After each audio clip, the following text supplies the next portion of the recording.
Presidente, compañeros legisladores, esta tarde de un domingo importante para el país se está demostrando con absoluta contundencia de que esta Asamblea Nacional y la Comisión de Régimen Económico y Tributario ha cumplido con absolutamente todo lo que establece la ley y la Constitución para que podamos, como primera función del Estado, pronunciarnos, compañeros legisladores, como el pueblo ecuatoriano está esperando. Hoy estamos demostrando precisamente que debemos actuar con sentido nacional y no por agendas preelectorales o electorales. Es necesario que hoy todos tengamos un solo objetivo: llegar a un gran consenso. Quiero por eso iniciar mi intervención reconociendo el compromiso de los comisionados que conformamos esta Comisión de Régimen Económico y Tributario, una comisión que desde el momento inmediato en el que fue notificada formalmente, inició una agenda intensa de triple jornada de trabajo, de tratamiento, de debate y de compromiso con el Ecuador. Se logró precisamente de una manera inédita tratar un proyecto sumamente extenso, complejo, 404 artículos y 22 reformas legales. Eso efectivamente demuestra la responsabilidad que tenemos como asambleístas y que hoy estamos demostrando también sesionando un domingo por la tarde para garantizar que nos podamos pronunciar. Es real que el proyecto, tal como fue recibido por la Asamblea, trajo muchos errores, muchos conceptos que no podemos apoyar. Por eso, el trabajo de la Comisión fue precisamente perfeccionar, mejorar, corregir lo que fuera necesario corregir para garantizar llegar a este momento, al Pleno de la Asamblea Nacional, con un debate, un segundo debate que pueda darle resultados a las familias ecuatorianas. Una negación, señores legisladores, como he escuchado, como si se tratase de algo verdaderamente notable, de algunos grupos políticos que anticipan una negación al proyecto económico urgente, en realidad no es una negación ni al informe, ni al proyecto como tal, es una negación a también todos esos beneficios que tiene la ley y que muchos de los aquí presentes los han reconocido en diferentes instancias. Por lo tanto, hay que entender que se está jugando muchísimo en este pleno. La Comisión de Régimen Económico reformó en gran medida lo que recibió por parte del Ejecutivo. Recibimos 404 artículos y terminamos dando paso a un informe con 185 artículos, 19 secciones de las 22 iniciales que contenía el proyecto económico urgente, una disposición final. Se depuraron 59 artículos duplicados. Eso sucedió. El proyecto económico urgente trajo 59 artículos duplicados, 4 disposiciones derogatorias, 28 disposiciones transitorias y 7 disposiciones generales. Ese es el resultado precisamente del compromiso y el trabajo constante, permanente y claro que se evidenció en la Comisión en beneficio del país. Y se lograron grandes consensos, como por ejemplo, en materia tributaria, lo que tiene que ver con la eliminación del tan tergiversado impuesto ocasional para la venta de inmuebles. Se trató de manera irresponsable de posicionar que existía un nuevo impuesto a la plusvalía, cuando eso es absolutamente falso. Y quiero repetir, es irresponsable, porque lo que intentaba el texto que ingresó en la Asamblea era diferenciar básicamente de aquella persona jurídica o natural que tiene como actividad económica la venta de inmuebles, bienes raíces, y que tributa como corresponde de conformidad a nuestra ley, de aquellos ecuatorianos como personas naturales venden bienes inmuebles y no tributan, y que en menos de 5 años venden 2 o más inmuebles. Ahí hay un espacio gris de evasión que había que aclarar. Sin embargo, la Comisión de Régimen Económico, de manera absolutamente responsable, priorizó la tranquilidad de la ciudadanía, ya que este artículo generó demasiado ruido innecesario, porque ni tenía objetivos de recaudación, ni era parte medular del proyecto, pero fue parte medular del discurso político de muchos que quisieron tergiversar este proyecto económico urgente. A su vez, el día de hoy estamos también debatiendo si apoyamos a todos esos jóvenes que decidieron invertir en sí mismos, que participaron y por méritos académicos lograron una beca y que hoy tienen sus sueños truncados. Quien se pronuncie hoy a favor de la negación de este proyecto se pronuncia entonces también a favor de negarle esos sueños a esos jóvenes, muchos de los cuales están aquí presentes en las barras, escuchándonos debatir. Por lo tanto, tenemos que entender la trascendencia de este proyecto.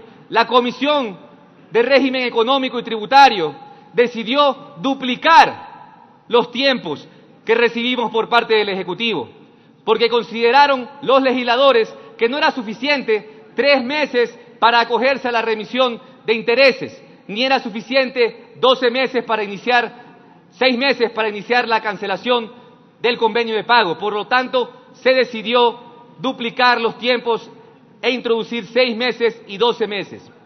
A su vez, también en lo relativo a la remisión de intereses y multas de todos aquellos ciudadanos afectados de la provincia de Manabí y Esmeraldas, que después del pasado terremoto aún no han logrado reactivarse, de esas queridas provincias de Manabí y Esmeraldas, la provincia que me vio nacer. Todavía tenemos muchísimos manabitas y esmeraldeños que no han logrado reactivarse, producto de que esto no se les soluciona. Hablaban muchos de remisiones que se habían, en teoría, otorgado a grupos económicos. Estas son remisiones que todos deberemos apoyar, A su vez, también se trabajó en clarificar la importancia que tiene la autonomía de la seguridad social en el Ecuador.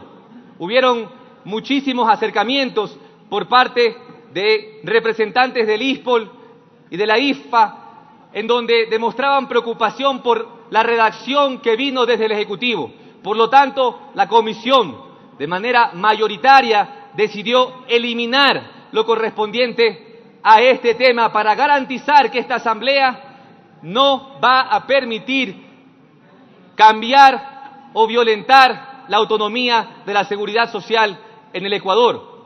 A su vez también, señores legisladores, se eliminó del proyecto, como fue recibido, todo lo relativo a la repatriación de capitales, aun cuando muchos de nosotros creemos que es una oportunidad importante para el país, siempre que se garantice la licitud de los fondos, un origen lícito de los fondos que puedan ser repatriados e invertidos en el Ecuador para que se dinamice nuestra economía. Sin embargo, por esa misma intranquilidad generada en la ciudadanía ecuatoriana, se decidió eliminar lo correspondiente a la repatriación de capitales.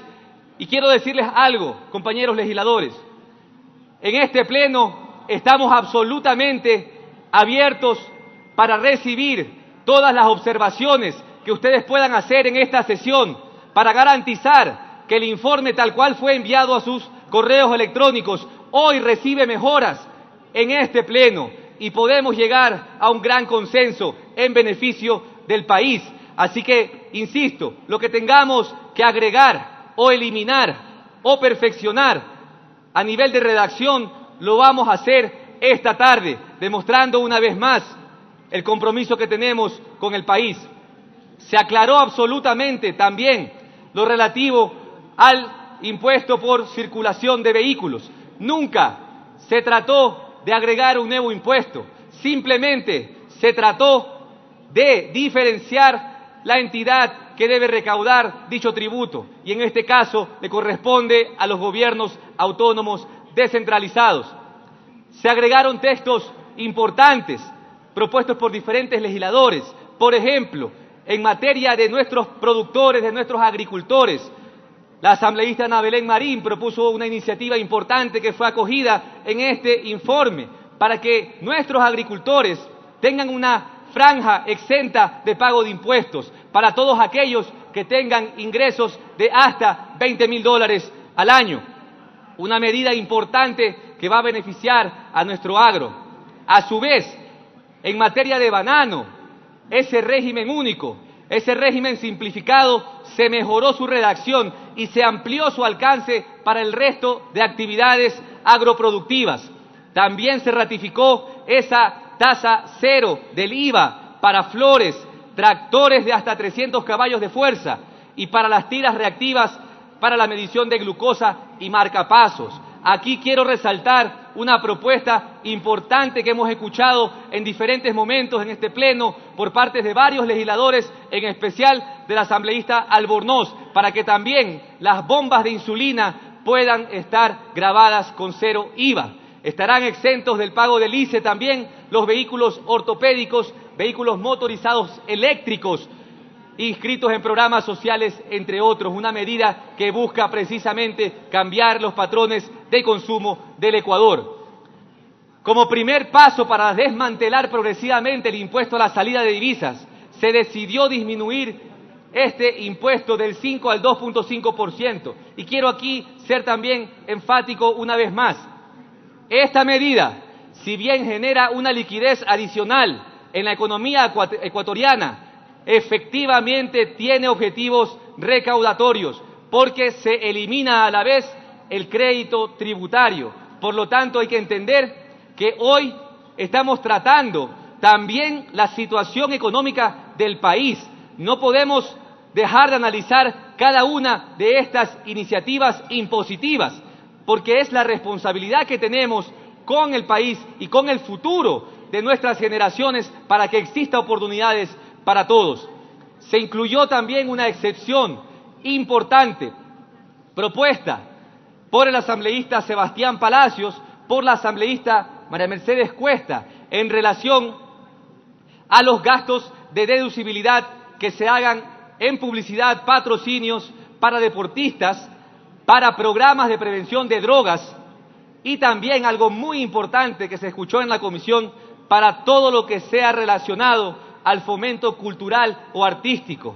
Una buena cantidad de ecuatorianos que día a día se esfuerzan por expresar su cultura y su arte y que no han encontrado el apoyo necesario desde la política pública. Por lo tanto, que los gastos que se hagan a nivel cultural y artístico tengan un 150% de deducibilidad es realmente histórico para el sector de la cultura y del arte. Mucho se ha debatido también sobre lo que respecta a la transparencia y la privacidad de los datos. Hay que entender que el derecho a la privacidad que tenemos todos los ecuatorianos es inviolable, pero por supuesto la autoridad tributaria necesita tener transparencia absoluta sobre esa información para poder determinar dentro de su competencia. Por lo tanto, se mejoró la redacción para que se blinde ese derecho a la privacidad de los datos y que esa información no pueda caer en manos de personas inescrupulosas, pero que eso sí, la transparencia absoluta para la autoridad tributaria quede garantizada y de esa manera se pueda proceder como corresponde, evitando todo tipo de evasión y elusiones. Se modificó la propuesta inicial que se recibió en materia de ICE para las fundas jaladeras, las fundas plásticas. El Ejecutivo propuso una tasa de 10 centavos por funda y la Comisión decidió hacer una propuesta progresiva, considerando la importancia de modificar los patrones de consumo que debemos tener como ecuatorianos, para que ojalá llegue el día en el que ningún ecuatoriano que vaya a un supermercado vaya sin su funda de tela, sin su funda propia a hacer las compras y que nos olvidemos de estas fundas jaladeras en los supermercados, pero eso será de forma progresiva y la propuesta es ir incrementando desde el 2020 3, 5, 7 centavos y en el 2023 10 centavos. Continuando en la materia tributaria, es necesario también reconocer la preocupación que han tenido los contadores del Ecuador, quienes fueron escuchados en reiteradas ocasiones en la mesa y quienes expresaron su preocupación por la redacción como estaba planteada. Y en esto debo también ser enfático. Jamás se trató de afectar al gremio de contadores, porque un microempresario, un emprendedor, un empresario mediano o grande, no lleva contabilidad porque es una obligación legal, lleva contabilidad porque es lo correcto para manejar su negocio, lleva contabilidad porque para cualquier actividad financiera va a tener que seguir presentando los respectivos balances. Por lo tanto, no se trataba de afectar a los contadores.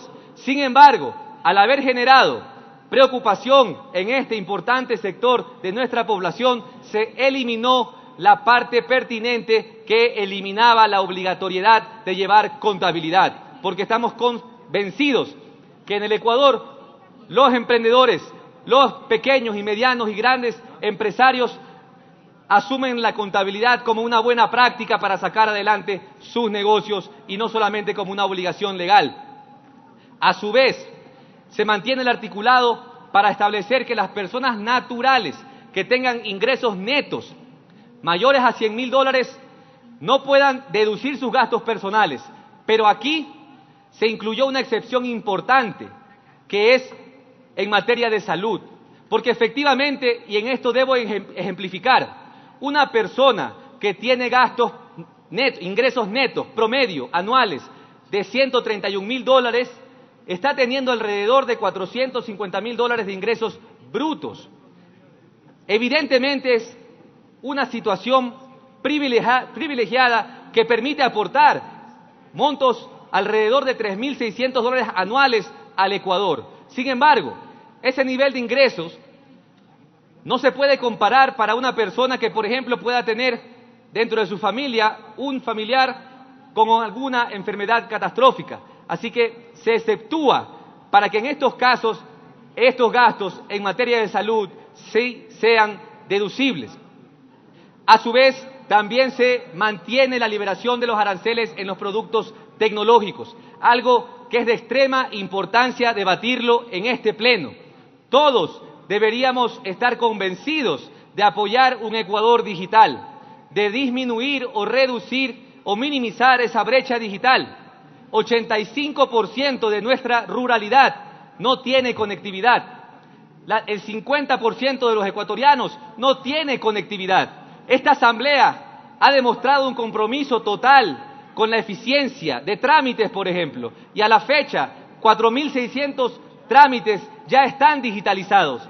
Pero ¿de qué serviría tener esa cantidad de trámites digitalizados si el ecuatoriano, el ciudadano, no tiene la conectividad necesaria para poder precisamente utilizar ese beneficio? Por lo tanto, hablar de esa brecha digital es de suma importancia para esta Asamblea Nacional, aun cuando este segmento del proyecto haya sido removido y no incluido en el informe que hoy estamos debatiendo. Es necesario analizarlo porque está vinculado directamente con esa liberación de aranceles para productos tecnológicos. Debemos impulsar un Ecuador conectado al 100%. Se mantiene lo relativo al impuesto de consumo especial de telefonía a personas naturales que contraten planes pospago. Quedó absolutamente demostrado que el 27% de los usuarios de telefonía móvil tienen planes pospago. La gran mayoría de ecuatorianos no se verán impactados por esta medida. La gran mayoría de ecuatorianos, muy posiblemente de escasos recursos, no se verán impactados por esta medida. Como todos conocemos, el estado de excepción dejó varias zonas afectadas en el Ecuador: Imbabura, Bolívar, Chimborazo, Tungurahua, Cotopaxi, por mencionar unos cuantos, por lo cual se propuso una reducción del 10% del impuesto a la renta a pagar para el ejercicio fiscal 2019. En este tema recibimos propuestas importantes en la mesa para que no sean solamente las actividades agrícolas las que tengan esta medida de beneficio, sino que se pueda ampliar a otras áreas como la agroindustria o incluso la microempresa. Una propuesta también planteada por la asambleísta Ana Belén Marín, respaldada por la asambleísta Villalba y otros asambleístas de la mesa, porque efectivamente es necesario entender esta afectación de manera integral. Acogernos a las buenas prácticas y a los estándares internacionales que deben existir en nuestro país. Un ecuatoriano que emigra o que decide invertir en otro país, por supuesto que deberá tributar en ese otro país.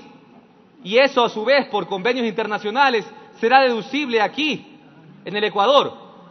¿Cómo así todavía no logramos acordar que cualquier extranjero que decida invertir en nuestro país también debe tributar como cualquier otra persona? Y obviamente esto debe ser deducible de conformidad a los tratados internacionales en su país de origen.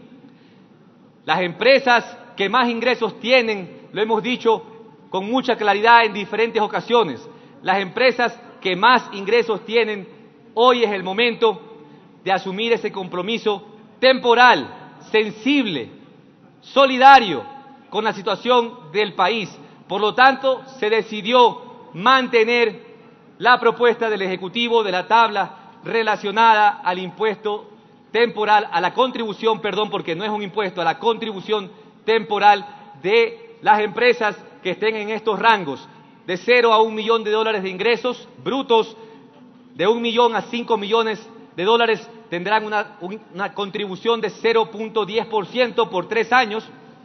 Las empresas que tengan ingresos brutos de 5 a 10 millones de dólares tendrán una contribución especial y temporal de 0.15% cada año por 3 años. Y finalmente las empresas que tengan más de 10 millones de dólares en ingresos tendrán una contribución especial temporal de 0.20% por 3 años. Obviamente esto representa un objetivo de recaudación importante dentro de la propuesta económica. En la parte monetaria, para blindar la dolarización, se elimina definitivamente la posibilidad de que el Banco Central financie el gasto público y que se fortalezcan las reservas del país para asegurar la sostenibilidad del sistema monetario y financiero. Aquí debo ser también enfático en aclarar que dentro de la materia monetaria se acogieron propuestas importantes de legisladores de diferentes bancadas que solicitaban eliminar lo respectivo a la autonomía del Banco Central. Quizás este es un debate que requiere más tiempo, quizás este es un debate que requiere mayor tecnicismo y mayor compromiso para sacar adelante el mecanismo más idóneo para fortalecer nuestro sistema monetario. No dimos paso a los regímenes especiales de compras públicas para el Banco Central, ni tampoco el régimen especial laboral. Pero a su vez, también incluimos una importante propuesta que vino desde la Superintendencia de Bancos para mantener su facultad de control sobre las operaciones financieras. Y me detengo aquí, operaciones financieras hechas por el Banco Central del Ecuador. Por lo tanto, este nivel de supervisión será exclusivamente dentro del marco de las competencias de la Superintendencia de Bancos.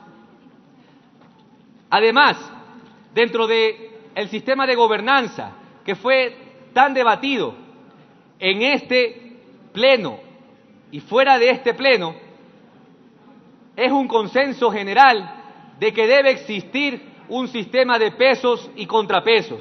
Si no, simplemente estaríamos mintiéndonos a nosotros mismos hablando de verdadera autonomía o independencia, porque cuando el Ejecutivo designa y no existe un contrapeso, estamos fomentando el hiperpresidencialismo. Por lo tanto, la facultad de control político y la facultad de veto de la primera función del Estado está garantizada en el informe para segundo debate que ustedes estamos hoy todos debatiendo. En materia de planificación y finanzas públicas, tenemos que entender que la situación que está atravesando el país nos obliga precisamente a fomentar una mejor planificación, para una mejor ejecución presupuestaria. Por lo tanto, esas reglas fiscales se deben fortalecer. Se establece un techo presupuestario para cada institución y no se podrá gastar más allá de lo que se tiene disponible. Tampoco se podrá modificar el presupuesto general del Estado durante su ejecución en más del 5%. Actualmente existe un margen del 15% para ese tipo de modificaciones. El uso responsable de los recursos públicos debe ser nuestro compromiso. Existe también un espacio presupuestario para las contingencias del 3% para lograr un ordenamiento del pago para los atrasos de los proveedores.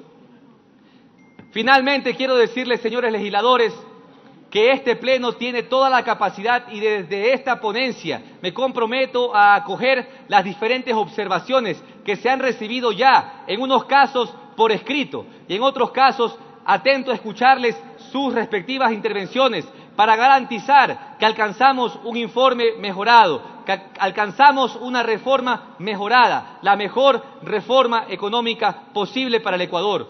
Se han recibido propuestas importantes, por ejemplo, por parte del asambleísta Garzón, en relación a las costas y multas de los deudores con cartera castigada del Ban Ecuador, Banco Nacional de Fomento en liquidación y la CFN, apoyada por un sinnúmero de legisladores. Por supuesto que también conocemos las problemáticas de esta naturaleza en nuestras respectivas provincias. A su vez, se han acogido propuestas importantes de legisladores de otras bancadas, como por ejemplo la del asambleísta Guacho Paredes en relación a Galápagos, para que este tema tan importante para el turismo y la economía nacional sea analizada por la comisión respectiva y la ley de Galápagos. Debemos nosotros profundizar hoy, aquí en la Asamblea, cuál es esa arquitectura del Estado, la mejor arquitectura institucional posible, en relación, por ejemplo, también a los regímenes de exenciones de IVA y del ICE. Se recibieron propuestas importantes y preocupaciones válidas, por ejemplo, en relación a los edulcorantes, algo que preocupó a muchos legisladores y que hoy debemos decidirlo. María Mercedes Cuesta fue una de las legisladoras que presentó su preocupación y que creo que concuerda con muchísimos miembros de la mesa, así como de este Pleno, de mantener el régimen como está, porque estaríamos yéndonos en contra de la política pública de salud. También tenemos propuestas importantes que fueron incluidas en la anterior reforma económica urgente y que lamentablemente nuestros docentes rurales no lograron acogerse al beneficio, y podríamos nosotros hoy valorar la posibilidad de incluirla nuevamente para que haya un beneficio tanto para el Estado como para el docente, propuesta del asambleísta Noralma Zambrano. Quiero finalmente decirles, señores legisladores, que este Pleno tiene la responsabilidad de pronunciarse. Por eso estamos aquí, por eso no me quedaba la menor duda de que tendríamos casa llena, y por eso hoy debemos hacer nuestro máximo esfuerzo para pronunciarnos como primera función del Estado. Se ha cumplido a cabalidad el debido proceso, se ha garantizado la legalidad de todo lo actuado. Estamos en este Pleno rechazando todo tipo de negación, porque, insisto, negarnos a resolver esto hoy es negar también la oportunidad de que esos jóvenes puedan cumplir sus sueños, es negar la oportunidad de afrontar la crisis de mejor manera, es negar la oportunidad de generar ingresos para meter liquidez en la economía ecuatoriana, es negarnos a un futuro de oportunidades para todos y para todas. Muchísimas gracias a todos ustedes. Allí la ponencia del presidente de la Comisión de Régimen Económico.